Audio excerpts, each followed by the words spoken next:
I'm pretty sure that a psychiatrist who did a evaluation of me um, would have to like take the was that the Hippocratic oath or the oath where you vow to do no harm, and so I guess for them, they don't think that they're harming me by preventing me from having a right to trial, um, because they really think they're helping me by like forced psychotherapy, which would actually probably be an interrogation.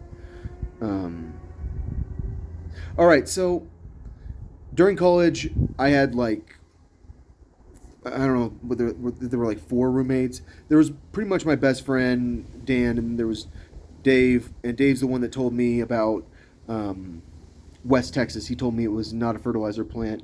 So Dave was an undercover cop.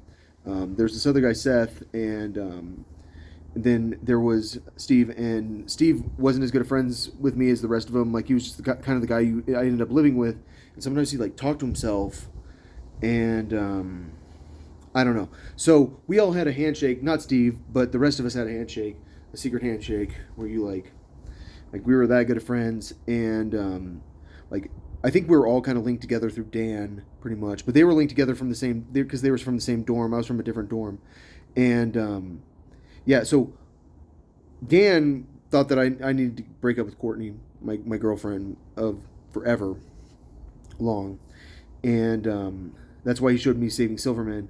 Um, and then no one else really talked about it. But after we broke up, like my other roommate Dave, like this guy who told me about West Texas, about like it not being a fertilizer plant, like he was clearly involved in the drug world somehow. Um, I had this girl over and we're messing around. This guy comes in my bedroom while she has no clothes on, and like I keep yelling at him, "Get out of my bedroom!" And he's like, "Oh, is this bothering you that I'm looking at you guys with no clothes on? Get out of my bed!" Like he like it's crazy how many times I had in college where people were trying to look at girls naked while I was with them, and like I couldn't get him to leave. It was awkward. And then he brings my ex girlfriend over while I'm with this new girl, and my ex girlfriend, like we'd been broken up like a week, and then like this guy, like while I was still living with him, like I'm talking about like within a month, he's messing around with my girlfriend. But I mean, he was always like hitting on her when I was with her. Like this guy's a fucking dick. Like that's the thing about him. Like sometimes like you have friends and you're like I'm friends with all you guys, and like but like he's just so cool. Like he's like the coolest guy, but he's a fucking asshole because like if you're like I would never hit on like Dan's girlfriend like that he had, and I would never hit on his girlfriend, which he didn't. He never had well he had an ex girlfriend. I never hit on her, and I never hit on like my other roommate's girlfriend. Like I would never even think to do it.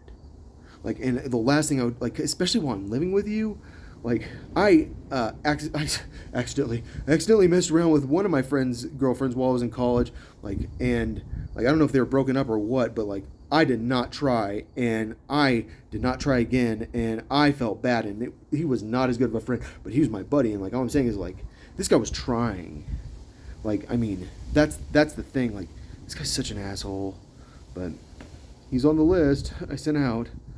I got to go write this letter to the Texas Attorney General.